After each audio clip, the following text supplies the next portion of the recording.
ہماری خوش قسمتی ہے الحمدللہ ولی ابن ولی اور شیخ زکریا رحمہ اللہ قطب الاقطاب شیخ المشائخ ان کے سلسلے سے نسبت یافتہ ہیں، استاد الحدیث ہیں، سالہ سال سے 30 سال سے زائد سے بخاری شریف پڑھا رہے ہیں اور بہت سارے اداروں کی سرپرستی فرما رہے ہیں، سیرہ کے بہت بڑے بڑے سلسلوں کی سرپرستی فرما رہے ہیں۔ ابھی ہمارا جب سیرہ کی طرف سے وزٹ تھا کراچی میں، ان کی سرپرستی بھی حضرت نے فرمائی۔ ہماری خوش قسمتی ہے کہ گزشتہ سال بھی حضرت نے شفقت فرمائی اور تشریف لائے، اب بھی تشریف لائے، تو ہم اپنے دلوں کو روشن کر کے کھول کے حضرت کی گفتگو انشاءاللہ سماعت فرمائیں۔ اس کے بعد انشاءاللہ انعامات کا سلسلہ بھی ہے اور تقسیم اسناد کا بھی ہے۔ اللہ جل جلالہ عمل کی توفیق نصیب فرمائے۔ الحمدللہ رب العالمین والصلاة والسلام علی سیدنا محمد خاتم النبیین وعلی آلہ الطیبین وصحبہ الطاہرین وعلی کل من تبعہم بإحسان الی یوم الدین، اما بعد فاعوذ باللہ من الشیطان الرجیم، بسم اللہ الرحمن الرحیم۔ لقد كان لكم في رسول الله أسوة حسنة لمن كان يرجو الله واليوم الآخر وذكر الله كثيرا، وقال النبي صلى الله عليه وسلم بعثت لأتمم مكارم الأخلاق۔ میری خوش قسمتی ہے کہ اللہ تعالی نے اس بابرکت اجتماع میں حاضری کی سعادت بخشی۔ حضرت مولانا مصطفیٰ عزیز صاحب حفظہ اللہ سے بہت ہی مختصر وقت سے تعلق ہے، لیکن یہ تعلق برسوں جیسا پرانا، مستحکم اور مضبوط ہے۔ ان کا اخلاص، ان کی محنت، شب و روز کی جد و جہد اور جستجو اور لگن کو دیکھ کر رشک آتا ہے۔ اللہ تعالیٰ ان کی محنتوں کو قبول فرمائے اور ہمیں بھی جس مشن میں ہیں اس کے خدام میں شامل فرمائے۔ حقیقت یہ ہے کہ نبی کریم صلی اللہ علیہ وسلم کی سیرت طیبہ یہ وہ مرکزی نقطہ ہے جو معاشرے کے بگاڑ کو سنوارنے اور دنیا کی ظلمت اور تاریکی کو روشنی میں بدلنے کا ایک مضبوط اور مؤثر ترین ذریعہ ہے۔ دیکھیں، جب آپ کسی کے سامنے کوئی تبدیلی کی بات کرتے ہیں، میں کوئی رسمی بیان نہیں کروں گا، میں جو بات عرض کرتا ہوں پہلے ساتھی سے کہہ دیتا ہوں یہ تو ایک مذاکرہ ہے، میں کوئی مقرر نہیں ہوں، واعظ نہیں ہوں، پیشہ ور۔ ایک مذاکرہ ہے آپس کا، آپ حضرات کے سامنے کچھ باتیں رکھنی ہیں اور اس میں آپ حضرات جو بات قابل اصلاح سمجھیں گے مجھے بتائیں گے۔ میں ایک طالب علم ہوں۔ انسانیت کو اس وقت صحیح رخ پر تبدیلی کا راستہ بتانے والے آپ کو بہت سارے لوگ ملیں گے اور ہر دور میں مل رہے ہیں، لیکن جب آپ معاشرے کے اندر تبدیلی اور اصلاح کی کوئی بات کرتے ہیں تو اس میں سب سے بڑی ضرورت اس بات کی ہے کہ کوئی ایسا نظریہ سامنے رکھا جائے جو ایک تو مضبوط ہو اور دوسرا وہ نظریہ عمل کے ساتھ، اخلاص کے ساتھ اور یقین کے ساتھ جڑا ہوا ہو، ورنہ صرف ایک وہ تھیوری، ایک فلسفہ ہے جس کے پیچھے کوئی مضبوط بنیاد نہیں ہے۔ سیرت طیبہ کی ایک بہت بڑی خصوصیت یہ ہے دیگر خصوصیات میں سے کہ ایک تو اس کے اندر جامعیت ہے۔ جامعیت کا مطلب یہ ہے کہ زندگی کا کوئی پہلو ایسا نہیں ہے جس کے حوالے سے اس میں تشنگی ہو، جس کے حوالے سے انسان کو کمی محسوس ہو اور یہ احساس ہو کہ اس موقع پر ہمارے لیے اس میں کوئی رہنمائی نہیں ہے۔ آپ حضرات بہت سے کاروباری حضرات ہیں، تاجر ہیں، عام ملازمت پیشہ بھی ہوں گے، علماء بھی ہیں اس میں، اور دیگر حضرات بھی ہیں. تو آپ دیکھیں زندگی کا کون سا مرحلہ ہے یا شعبہ ہے جس سے متعلق سیرت میں رہنمائی نہ ہو. ایک عالم کے لیے تو ہے، لیکن ایک عام آدمی کے لیے بھی ہے، ایک پڑھے لکھے کے لیے بھی ہے، ایک شہری کے لیے بھی ہے، ایک دیہاتی کے لیے بھی ہے، بڑوں کے لیے بھی ہے، چھوٹوں کے لیے بھی ہے، عورتوں کے لیے، مردوں کے لیے، بچوں کے لیے. اور اس سے آگے حضور کریم صلی اللہ علیہ وسلم کی سیرت چونکہ ہمہ گیر ہے، بڑی وسیع ہے، اس کے اندر گہرائی بھی ہے، گہرائی بھی ہے. اس لیے آپ اگر بازاروں میں جاتے ہیں ایک تاجر ہونے کی حیثیت سے تو اس سے متعلق بھی رہنمائی ہے تجارت کیسے کرنی ہے. ایک ملازم ہونے کی حیثیت سے تو ملازمت کے بنیادی اصول بھی اس کے اندر پتہ چلتے ہیں. آپ کاشتکار ہیں تو اس سے متعلق ہدایات ہیں. اور پھر آپ کسی معاشرے کے ایک معزز آدمی ہیں، آپ کسی پارٹی کے لیڈر ہیں، آپ کسی ملک کے قائد ہیں، آپ ایک بڑے اسکالر ہیں، ہر آدمی کے لیے سیرت طیبہ میں رہنمائی موجود ہے. تو سیرت ایک بہت وسیع میدان ہے اور ایک ایسا خوبصورت میدان ہے جس کو اختیار کر کے انسان آخرت سے پہلے دنیا کی زندگی کو اپنے لیے جنت بنا سکتا ہے. اس کے اندر خوبصورتی بھی ہے، اس کے اندر بڑی کشش ہے. حضور کریم صلی اللہ علیہ وسلم اس کی وجہ یہ ہے کہ سیرت طیبہ صرف نظریاتی چیز نہیں، ایک فلسفہ نہیں ہے، بلکہ وہ ایک عملی چیز ہے. آج بہت سے لوگ سیرت کو صرف فلسفے کے طور پر پیش کرتے ہیں، بہت اہم بات ہے، بالکل ٹھیک ہے، لیکن اس کو عملی زندگی کے اعتبار سے اگر دیکھا جائے اور لیا جائے تو معاشرے میں بہت جلد تبدیلی آ سکتی ہے. تو پہلی خصوصیت تو سیرت طیبہ کی یہ ہے کہ اس کے اندر جامعیت ہے، کوئی پہلو ایسا نہیں ہے زندگی کا جس سے متعلق ہدایات نہ ہو.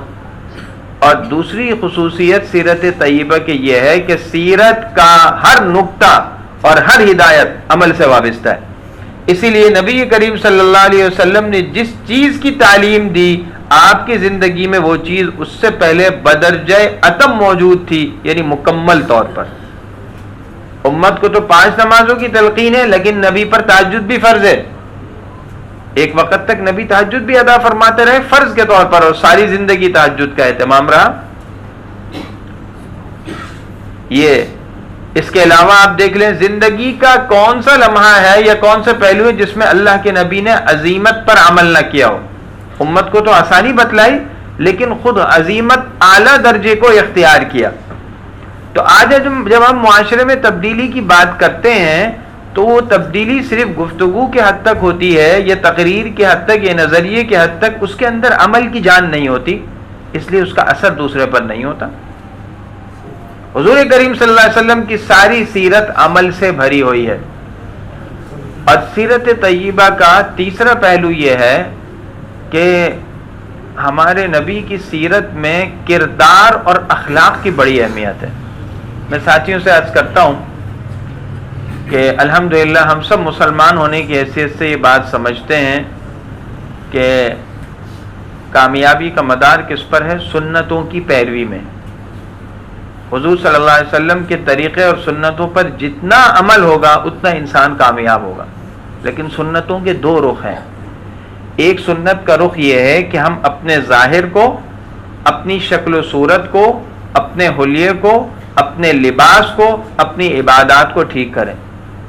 جس طرح یہ پہلو اہم ہے، اس کی تو اہمیت ہے ہی، دوسرا پہلو حد سے زیادہ اہم ہے، وہ یہ ہے کہ ہمارا کردار، ہمارے اخلاق اور معاشرت بھی سنت کے اندر ڈھلی ہوئی ہو. یہ ہمارے لیے لمحہ فکریہ ہے. آج ہمارے زوال اور انحطاط کا ایک بڑا سبب یہی ہے کہ بدقسمتی سے ہم نے دین کو یا سیرت کو یا بزرگی کو صرف ظاہری روپ کے حد تک محدود کر لیا. دین صرف داڑھی ٹوپی کا نام نہیں ہے. جن لوگوں کو داڑھی ٹوپی پر اعتراض ہے، جن لوگوں کو اس پر اعتراض ہے، جو اس پر تنقید کرتے ہیں، ان سے ہمیں تحفظات ہیں، ان سے ہمیں شکوہ ہے کہ تم نے اللہ کے نبی کی سیرت کو صحیح پڑھا نہیں. لیکن دوسری طرف یہ بات اپنی جگہ صحیح ہے کہ صرف یہی چیزیں دین اور بزرگی نہیں ہے. حضور کریم صلی اللہ علیہ وسلم والی اخلاق اور معاشرت ہماری زندگی میں نہیں ہے، اس لیے ہم خود بھی اندر سے کھوکھلے ہیں، ہمارا معاشرہ، ہمارا سسٹم اندر سے کمزور ہے، اور دوسرے بجائے ہمارے قریب آنے کے ہم سے دور ہو رہے ہیں۔ ایک زمانہ تھا، ہم نے تو سنا اپنے بڑوں سے، کتابوں میں پڑھا کہ ہمارے بڑوں کی شکلیں اور صورتیں دیکھ کر لوگ مسلمان ہو جاتے تھے، شکلیں دیکھ کر، اور ان کا آج ہمارا کوئی دوسرے پر تاثر نہیں ہے، ہمارا کوئی رعب نہیں ہے۔ لکھا ہے کہ ایک ملک کے لوگ، بعضوں نے سجستان کا ہے، اس کے لوگ جزیہ دیا کرتے تھے صحابہ کرام کو، تو انہوں نے بعد میں صحابہ کے بعد جزیہ دینا بند کر دیا۔ اب اسلامی مملکت سے لوگ گئے، ان سے جزیہ لینے مطالبہ کیا، انہوں نے کہا بھائی وہ پہلے لوگ کون تھے؟ کہا کون سے لوگ؟ کہنے لگے وہ لوگ جن کی گال پچکے ہوئے ہوتے تھے، سواریاں لاغر ہوتی تھیں، تھکے ماندے نظر آتے تھے، وہ کون تھے؟ انہوں نے بتایا وہ ہمارے بڑے تھے، صحابہ تھے، وہ اب نہیں رہے۔ تو کہا بس اب جزیہ بھی نہیں، اس لیے کہ وہ جب آتے تھے ہماری سرحد میں تو ان کا ایسا رعب ہمارے دلوں پر آتا تھا کہ ہم ڈر اور خوف کے مارے جزیہ دیے بغیر ہم سے رہا نہیں جاتا تھا۔ اب وہ بات نہیں۔ تو نبی کریم صلی اللہ علیہ وسلم کی جو سیرت اور جو کردار ہے، جو اخلاق ہے، اس کی اپنی طاقت ہے۔ آج طاقت کا دور ہے نا، اور آج کا ایک بڑا بت کیا ہے؟ مادیت۔ جو ایک چیلنج ہے نا دنیا کے سامنے، وہ ہے مادیت اور روحانیت کا، کہ جتنی سائنسی ترقی ہو رہی ہے لوگوں کا اس پر ایک طرح ایمان بڑھتا جا رہا ہے، سائنسی ترقی پر،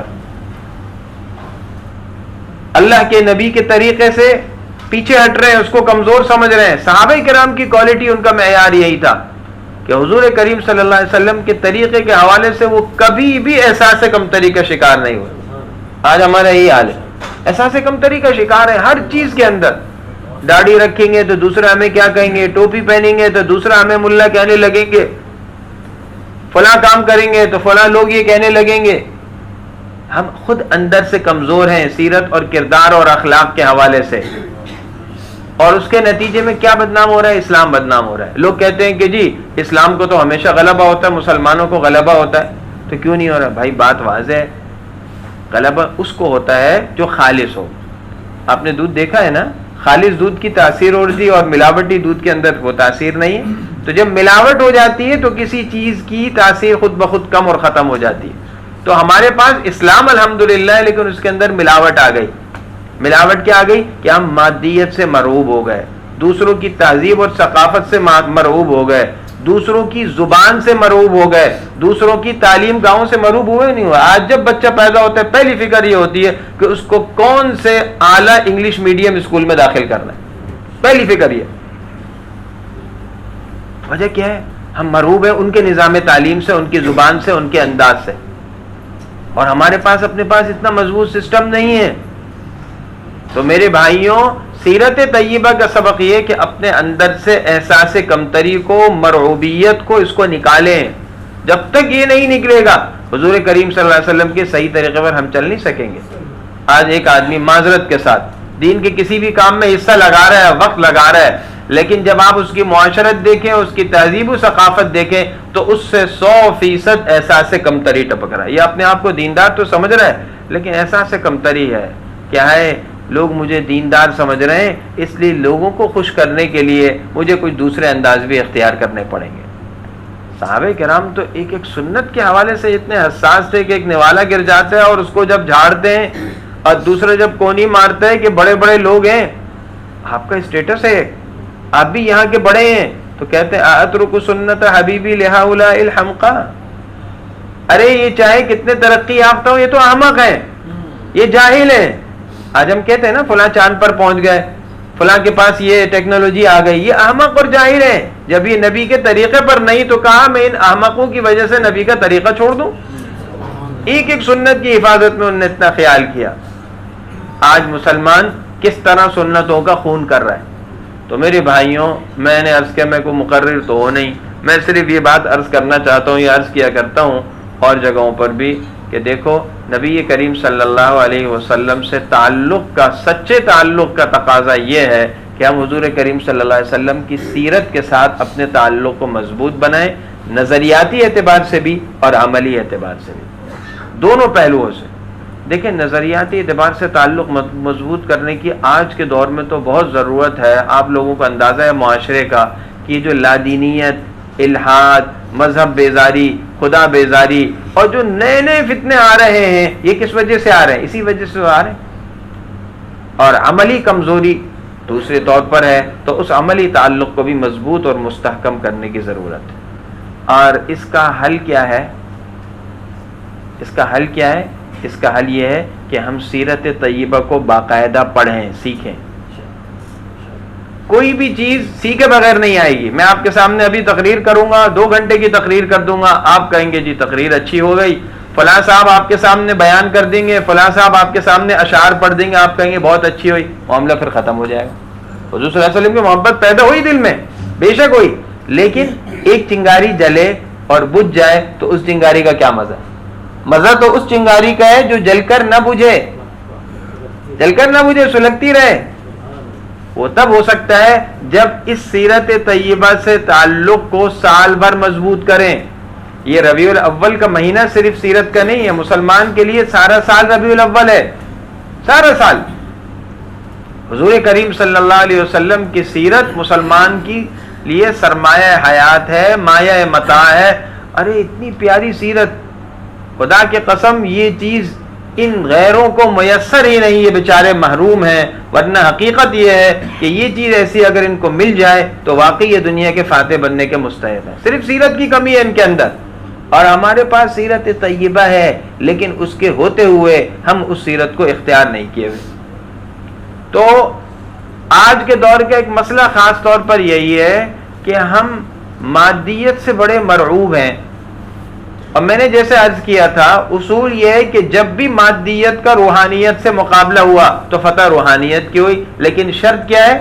روحانیت خالص ہو. آج روحانیت میں خلوص نہیں ہے، ملاوٹ آ گئی. جب اس میں ملاوٹ آ گئی تو اس کی تاثیر کم ہو گئی. مسلمان تو ہیں لیکن مومن نہیں. انتم الاعلون ان کنتم مؤمنین.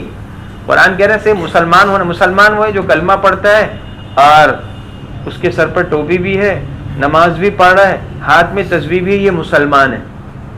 یہ کون ہے؟ مسلمان. اور مومن وہ ہے جس کے دل کے اندر نبی کریم صلی اللہ علیہ وسلم کی ایسی محبت ہے کہ اس کا 101% اس بات پر یقین ہے کہ کامیابی حضور صلی اللہ علیہ وسلم کے طریقے میں ہے. اور نبی کریم صلی اللہ علیہ وسلم نے ہمیں جو زندگی دی ہے، ہمیں جو لائحہ عمل دیا ہے، وہی سب سے آئیڈیل ہے، وہی نمونہ ہے، اور اس میں ہر چیز کا حل اور ہر کامیابی کا نسخہ موجود ہے. اب صحابہ کو دیکھیں آپ. حضرت سلمان فارسی رضی اللہ عنہ سے جب کہا تھا کہ ہم نے سنا ہے تمہارے نبی یعلمکم حتی الخراء، ہر چیز کا طریقہ سکھاتے، تمہیں واش روم جانے کا طریقہ بھی بتاتے ہیں، ہگنے موتنے کا طریقہ بھی بتاتے ہیں. ایسا سے کم طریقے سے کہا، انہوں نے سینہ ٹھوک کر کہا اجل، بالکل ایسا ہی ہے.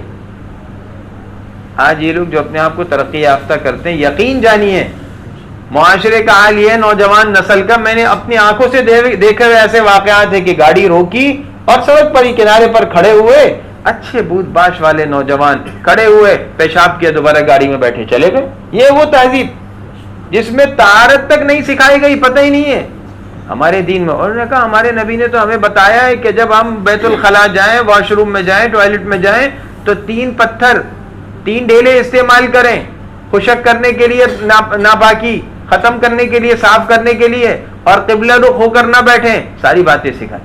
تو حضور کریم صلی اللہ علیہ وسلم کی سیرت بہت جامع ہے، اس کے اندر بڑی وسعت ہے، ہر چیز کا طریقہ موجود ہے.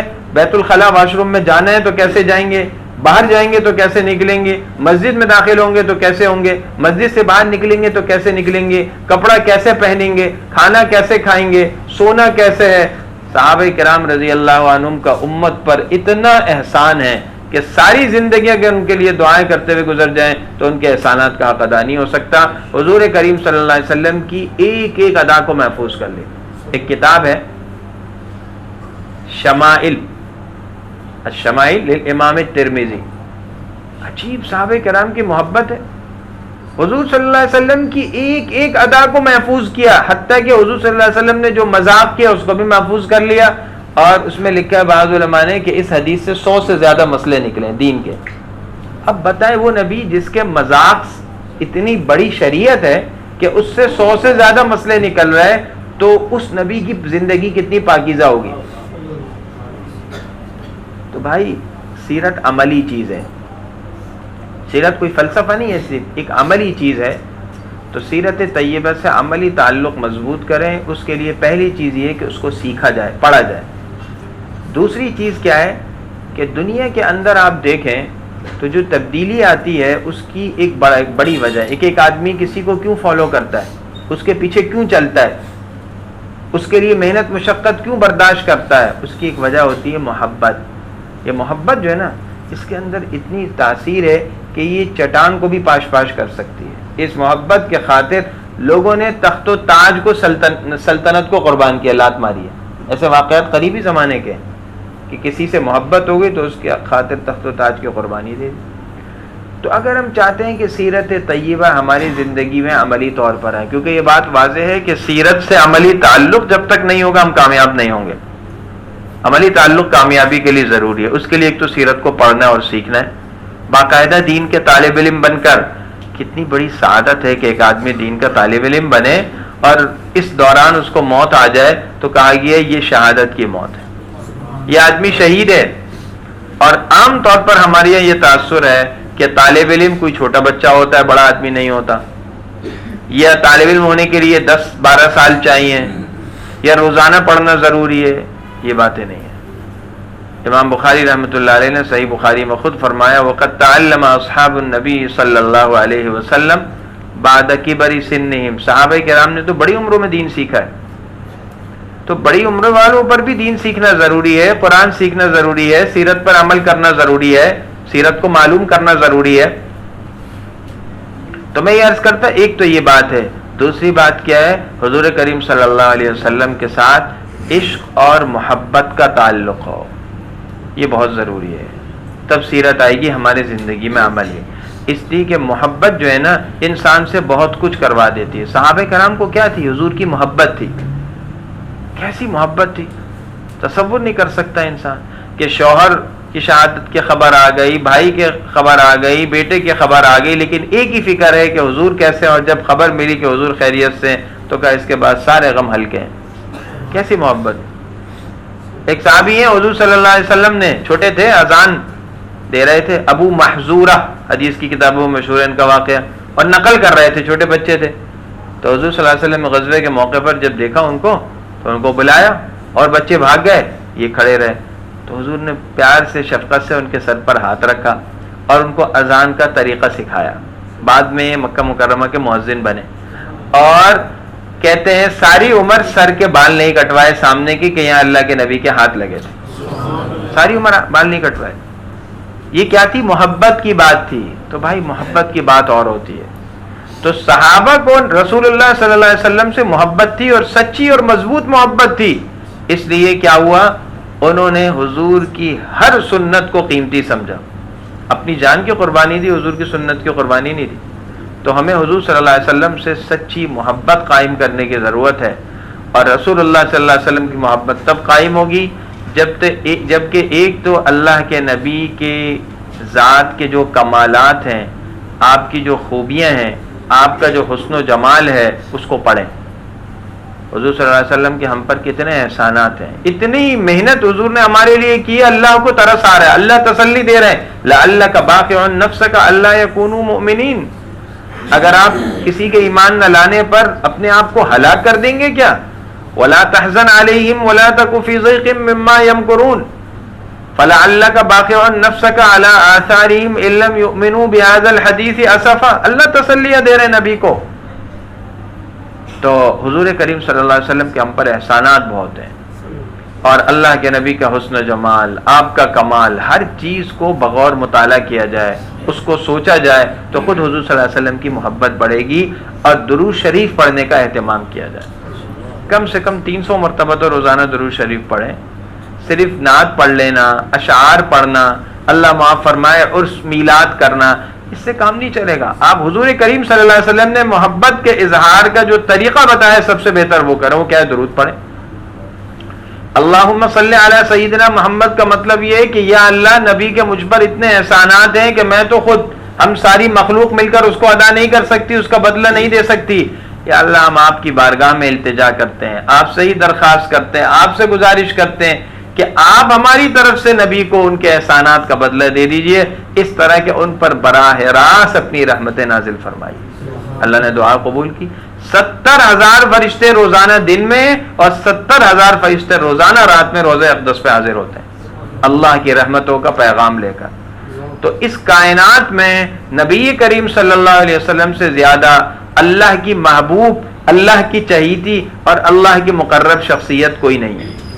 اس لیے حضور کریم صلی اللہ علیہ وسلم سے جتنی محبت ہوگی اللہ کی محبت اتنی زیادہ حاصل ہوگی اور سیرت سے ہمارا تعلق مضبوط ہوگا۔ آج ہم چھوٹی باتوں پر پھسل جاتے ہیں کہ جی بھائی نہیں مان رہا تھا، بیوی نے کہہ دیا، اس کی بات کی وجہ سے کسی سنت کو چھوڑ دیا، بچے نے ضد کر دی، اس کی وجہ سے شریعت کے کسی حکم کو پامال کر دیا۔ اس کا مطلب نبی سے محبت کمزور ہے۔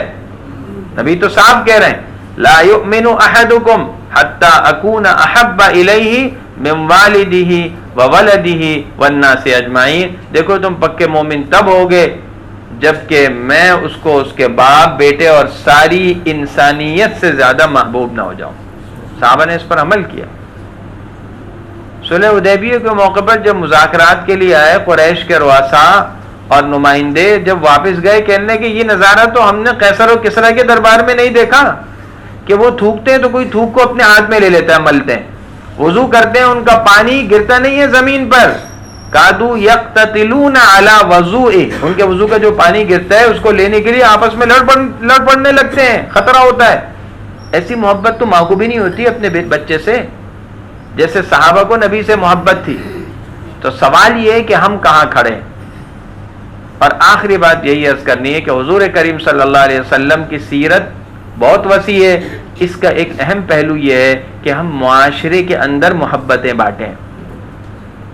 حضور کریم صلی اللہ علیہ وسلم کی سیرت تو پوری انسانیت کے لیے ہے نا، تو ضروری ہے کہ جس آدمی نے حب نبی کا دعویٰ کیا وہ آدمی معاشرے کو انصاف دے، انسانیت کے لیے خیر خواہی، ہمدردی کے جذبات رکھے، لوگوں کے ساتھ حسن سلوک سے پیش آئے، ایثار سے پیش آئے۔ کیسی اللہ کے نبی کی تربیت تھی، آپ دیکھیں حضور کریم صلی اللہ علیہ وسلم نے کیسی محنت کی، صحابہ کے جذبات کو کیسا بدلا کہ ایک وقت تھا کہ ایک گھوڑا دوسرے کے گھوڑے سے آگے ہو گیا پانی پلانے میں، اس پر لڑائی چھڑ گئی۔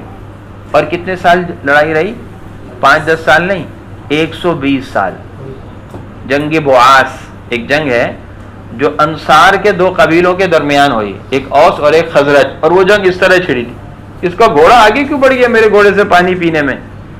مجھے ایک ساتھی نے ایک لطیفہ سنایا، ایک عالم نے، کہ ندوہ میں ایک مرتبہ ندوۃ العلماء ایک بہت بڑا ادارہ ہے دارالعلوم ہندوستان میں، بڑی بڑی عربی میں تقریریں ہوئی وہاں، تو وہ کہتے ہیں ہماری شروع کی تقریریں تھیں عربی، حضرت مولانا مفکر اسلام حضرت مولانا ابو الحسن علی ندوی رحمۃ اللہ علیہ تشریف لائے اور نے فرمایا کہ بھائی آپ لوگوں نے بہت زبردست تقریریں کی ماشاءاللہ، لیکن ایک بات عرض کرتا ہوں کہ اس دنیا کی تاریخ میں کبھی تقریروں سے انقلاب نہیں آیا۔